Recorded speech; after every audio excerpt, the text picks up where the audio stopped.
filósofos dizem uma coisa que anima muito essa visão de fazer o projetado. Diz assim, todos nós sabemos que vamos morrer. A vida é curta, mas também sabemos que não nascemos para morrer, nascemos para continuar. Isso é muito lindo. É a imagem de um eterno inacabamento da existência humana no universo. Depende de você transmitir o conhecimento, avisar. Essa é a questão da humanidade. Nós estamos aqui, não fomos extintos ainda, por essa concomitância da formação, da consciência e da linguagem. Não sei por que eu não consigo falar de arquitetura sem falar dessas coisas que diretamente não tem nada que ver. Se você quiser, podemos falar de uma casinha qualquer que é engraçado. Até para ver se uma coisa não bate com a outra. Você até perguntou, como é que um faz uma casa diferente do outro? É que não é diferente. É como literatura. É a mesma coisa dito mais uma vez, capaz de te seduzir como nunca te seduziu antes, a mesma coisa. Nós estamos condenados a isso. Não? E nós vamos inventar e inventar sempre a mesma coisa, para sermos os mesmos. Você já entrou em algum cômodo e talvez sentiu que ele tem um peso? Não um peso físico, um peso emocional. Como se aquela sala soubesse o que queria te fazer sentir, de forma silenciosa, sem que você percebesse. E você sai de lá diferente do que você entrou, mais ansioso, mais quieto, mais pequeno. Agora me responde. Você já leu algum livro da Clarice e talvez alguma frase que tenha feito você se sentir dessa forma? Porque é isso que eu quero explorar com você hoje. A ideia de que a literatura e a arquitetura não são duas coisas distintas. Elas são a mesma linguagem, falado sim por bocas distintas, em suportes distintos, mas no fim, dizendo no fundo a mesma coisa. Que o espaço, seja ele físico ou narrativo, molda quem você é enquanto o atravessa. E quando a gente entende isso, muda completamente a forma de como projetamos. Seja muito bem-vindo! Vamos começar então por Dostoiévski, porque ele é talvez o exemplo mais visceral disso que eu quero mostrar. Quando você lê Crime e Castigo, você não está numa linha reta. Você desce, você entra em porões da consciência humana, sobe escadas que não te levam a lugar algum, atravessa corredores que se estreitam conforme a tensão aumenta. São Petersburgo, em Dostoiévski, não é um cenário de fundo, é um personagem ativo, é uma estrutura viva que respira junto com o personagem e com quem está lendo. E isso tem um nome na neuroarquitetura, se chama ansiedade espacial. E isso é provocado por ambientes que negam a fuga visual. Tetos baixos, becos sem saídas, janelas pequenas que não deixam o olhar viajar. O cérebro, quando é privado de um horizonte, entra em estado de alerta. E ele interpreta isso como uma ameaça. O Dostoiévski constrói exatamente esse espaço, só que com palavras. Raskolnikov, protagonista, mora num quarto que o próprio autor descreve como um caixão. E não é uma metáfora gratuita, não é um floreio literário, é um projeto arquitetônico deliberado. O espaço pequeno comprime o pensamento, e isso fica circulando dentro de si sem saída, até que o crime se torne uma coisa inevitável. Como se o local tivesse empurrado a decisão para o personagem. E quando você pensa nisso, arquitetonicamente, fica assustador. Porque quantos espaços já foram projetados e ainda são projetados que carregam esse peso, uma iluminação difusa sem um ponto focal, ambientes que negam a orientação. Você não precisa de um roteiro de assassinato para sentir esse efeito. Basta uma semana morando no apartamento que o Dostoiévski descreveu e você vai se sentir num labirinto. Agora a pergunta é, você sabe quando você está projetando um labirinto? Agora eu quero que você troque completamente o registro, porque a Clarice Lispector opera num ritmo diferente e talvez ainda mais interessante para quem trabalha com arquitetura. Dostoiévski constrói espaços opressores. A Clarice constrói estados. Ela não descreve o que tem no ambiente, ela te descreve o que ele faz, o que ele provoca no corpo, na respiração e na maneira como você percebe si mesmo dentro dele.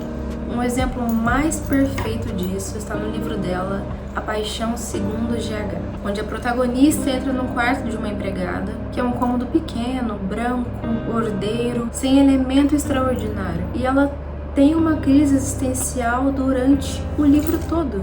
O espaço é simples, mas o efeito é devastador. Por quê? Porque a Clarice percebe que o espaço nunca é neutro. Ele está sempre em diálogo com o corpo de quem o habita. E esse diálogo acontece antes do pensamento consciente. Acontece na pele, na respiração, na forma como os olhos se movem ou param. E isso é exatamente o que a neuroarquitetura estuda. Como a temperatura de luz muda o ambiente, como o pé direito alto libera algo no peito daqueles que ali estão, como superfícies rugosas e orgânicas ativam memórias e sensações que superfícies lisas e simétricas simplesmente não alcançam. A Clarice é, sem ter usado este vocabulário, talvez uma das maiores neuroarquiteturas da literatura brasileira, que ela projeta experiências através da sua escrita.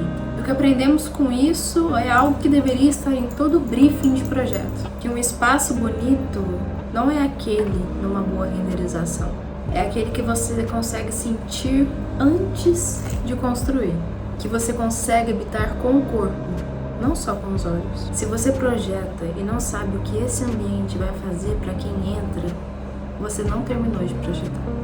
Logo, Kafka é um arquiteto do absurdo funcional. Quando eu digo isso, eu não estou sendo poética, eu estou sendo literal. No livro O Processo, o Joseph percorre repartições, corredores, sótãos, salas de espera intermináveis. E nenhum desses espaços funciona como deveria. As portas não levam aonde prometem. As hierarquias são invisíveis e arbitrárias, onde o espaço inteiro nega a lógica, nega a orientação, nega qualquer sentimento de controle. E isso te soa familiar? Quantos projetos você já viu ou fez onde a planta parece perfeita, a circulação é fluida, os metros quadrados batem e o usuário chega lá e se perde? Onde a recepção de um hospital ou de um museu te faz dar 2 voltas antes de entender onde você está. O Kafka estava escrevendo a burocracia kafkiana, mas também estava escrevendo, sem querer, uma má arquitetura. A neuroarquitetura fala muito de um conceito que se chama wayfinding, que é a capacidade que o espaço tem de orientar os corpos sem que a pessoa precise parar para pensar. Espaços bem projetados te guiam. Você não precisa de uma placa falando que você tem que virar à direita. O ambiente simplesmente te molda para que você vire à direita. Não exige um esforço cognitivo, porque esse esforço cognitivo, quando é aplicado por uma orientação espacial, gera um estresse gigantesco. E a pessoa não consegue nem descrever aquilo que ela está sentindo quando acumulado pelo dia inteiro. Kafka é o aviso que às vezes a arquitetura não quer ouvir. Um espaço que não é intuitivo é neutro, é ativamente hostil. E ninguém vai reclamar com palavras, mas o corpo vai sim reclamar de outro jeito. Agora Tolstói é uma escala completamente diferente, literalmente. Em Guerra e Paz, os espaços são vastos, os salões são imensos, as estepes russas são infinitas, abertas, sem limite. E essa grandeza não é decorativa, é exibicionismo. Não é exibicionismo narrativo, ele carrega um significado moral. Os personagens pequenos, diante de tanta abundância, carrega uma insignificância para o personagem. E os personagens que conseguem preencher esses ambientes carregam uma força invisível, mas vai muito além do físico. Isso conecta diretamente ao que chamamos na arquitetura de proporção. As catedrais góticas foram projetadas justamente para isso. Um pé direito absurdo, desproporcional em relação ao corpo humano, mas não é exibicionismo construtivo, é tecnologia emocional sofisticada. Ela faz o corpo se sentir menor do que ele é. E isso, paradoxalmente, expande a experiência interior. Você fica quieto, você respira diferente, você se sente parte de algo maior. E Tolstói sabia usar a escala como um argumento narrativo. Os melhores arquitetos também sabem. E a diferença entre o arquiteto que sabe e um arquiteto que não sabe está justamente aqui. Um escolhe proporções com intenções, o outro segue tabela. Quando você define o pé direito de um ambiente, você está fazendo uma escolha narrativa. O que esse espaço vai fazer com quem entra dentro dele?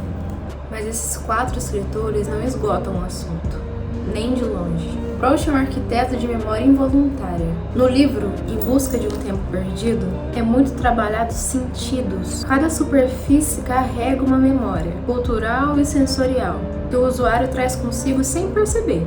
Proust nos lembra que projetar um material é projetar uma memória. Já Virginia Woolf dissolve as fronteiras entre o interior e o exterior. Em Mr. Dalloway, a cidade entra pela janela aberta. O pensamento vira a rua vira pensamento, e não há mais uma separação clara entre o que é dentro e o que é fora. Ela projeta permeabilidade, e espaços permeáveis são os mais poderosos que existem. Já Camus constrói espaços com indiferença. O sol, no livro O Estrangeiro, não é romântico, não é acolhedor. Ele é opressivo, implacável, indiferente. Luz demais pode ser tão desumanizante quanto a escuridão. A arquitetura que ignora uma orientação solar, que coloca janelas sem considerar que entra em cada uma delas em cada estação, está escrevendo Camus sem saber. Então, o que une isso tudo? A arquitetura e a literatura compartilham da mesma obsessão fundamental: criar um lugar onde alguém possa existir de uma forma diferente do que existia antes de entrar. Um lugar que faça alguma coisa com você, que te mova, no sentido mais literal e mais amplo da palavra. Um bom livro te transforma quando você o lê. Um bom espaço te transforma quando você o habita. E os dois fazem isso manipulando de forma consciente, cuidadosa e intencional aquilo que você sente, lembra e pensa. A neuroarquitetura chegou para dar nome científico ao que os escritores já sabiam de uma forma intuitiva, que o espaço não é fundo, nunca foi. Ele é figura, não é aonde a vida acontece, é a parte constitutiva do que a vida é. Então, da próxima vez que você abrir um projeto, antes de pensar em planta, fachada, referências, tenta se perguntar: que escritor eu estou sendo aqui? Será que eu estou construindo um labirinto sufocante, como Dostoiévski? Uma sala branca e perturbadora, como a que Clarice descreveu? Um salão vasto e moral, de Tolstói? Ou um corredor sem saída, de Kafka? Porque o espaço que você projeta vai falar. Ele sempre fala. Com você ou sem você. Para quem entrar nele, e muitas das vezes, mesmo depois de você ter saído dele. Porque projetar é organizar emoções. Se você ficou até aqui, eu agradeço. Me conta aqui nos comentários qual escritor se parece mais com a sua forma de projetar. Eu tenho essa curiosidade para saber.